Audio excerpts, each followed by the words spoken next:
Magandang araw uli. Nandito ako ngayon sa UP Diliman campus.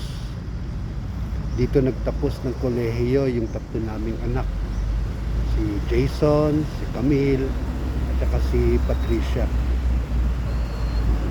Maraming magandang alaala si Bina dito, kaya pinili ko ito para sa fourth vlog ko.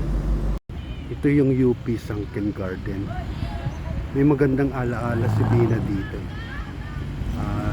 Banda doon, malapit sa pabilyon, nagpipiknik kami doon eh.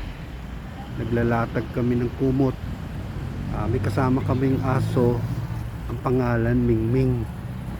Ang hindi ko maintindihan, bakit pinangalanan ni Camille ng Mingming samantalang aso yon. So puzzle sa akin yun eh. So habang kumakain sila, habang kumakain si Bina, si Patricia at saka iba pang mga bata, hahawakan nila ng mahigpit yung aso namin. So ako naman, tatakbo ko dun sa malayong malayo hanggang doon, no? Dun sa malayong malayo na yon. Tapos pagka nandun na ako, sisigaw ako ng malakas, tapos pakakawalan nila si Mingming. So si Mingming naman tatakbo ng mabilis patungo sa akin. Tapos habang tumatakbo si Mingming, nag-cheer, nagsisigaw sila Patricia at saka si Camille at saka si Bina. Naglalakad ako ngayon dito sa UP Oval. Kilala to as jogging place.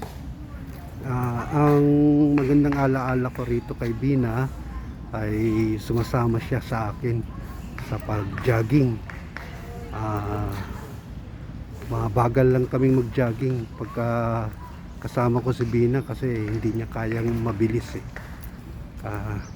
Sumasama rin sa amin paminsan-minsan si Patricia, si Robby, si Camille.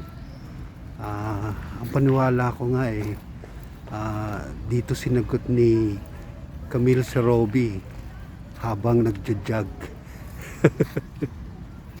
Nandito ako ngayon sa harap ng Melchor Hall or UP College of Engineering building. Sa pagkakatanda ko, dito kumuha ng UPCAT, UP College Admission Test, si Jason at saka si Patricia. Ang magandang memory ko rito na tungkol kay Bina, full support kami as a family sa anak na kukuha ng UPCAT. Lahat kami kasama. Tsaka bago mag-exam, magsisimba muna kami doon sa UP Chapel. Pagkatapos noon, diretso na kami dito kung saan man yung exam building or exam room. Habang nag-e-exam, nagpipiknik kami, nag-jogging, nag-walking, nagbo-badminton. Ito naman ang UP Amphitheater. Dito dinaos ang graduation ni Jason, ni Camille at ni Patricia. Ang magandang alaala ko rito kay Bina, si Bina gusto niya pag graduation, maganda ang damit namin, formal, kasi gusto niya maganda ang kuha pagka nagpa-picture kami. Tsaka pag pinagmamasdan ko si Bina noon, very happy siya, tsaka proud siya kasi paniwala niya, paniwala namin, sinagot ng ating Panginoon yung panalangin namin na makatapos yung mga anak namin. And at the same time, kami na rin proud na rin kami sa sarili namin kasi kahit wala kaming pera, kahit baon kami sa utang, kahit napapahiya kami, nakatapos pa rin ang mga anak namin. Hindi ko alam yung pangalan ng building na ito, pero dahil Sa harap niya yung oblation, UP Oblation statue. Ang tawag ko na lang sa kanya, Oblation Building. Lahat ng halos lahat ng gumagraduate rito sa UP nagpapa-souvenir photo or video rito sa sa place na ito. Si Camille, si Patricia, tsaka si Jason, may magandang souvenir photo at video dito.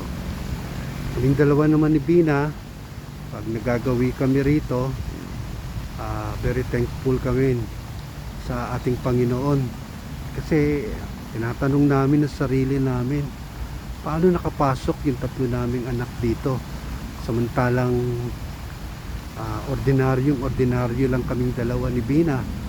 Ako ordinaryong student lang ako, ganun din si Bina, ordinaryong student lang din siya. Tsaka yung IQ namin parehong hindi naman ganun kataas eh. So ang paniwala namin, divine providence ang nangyari. Biniyayaan kami, blessing sa amin yung mga anak namin. Kaya very thankful kami sa ating Panginoon.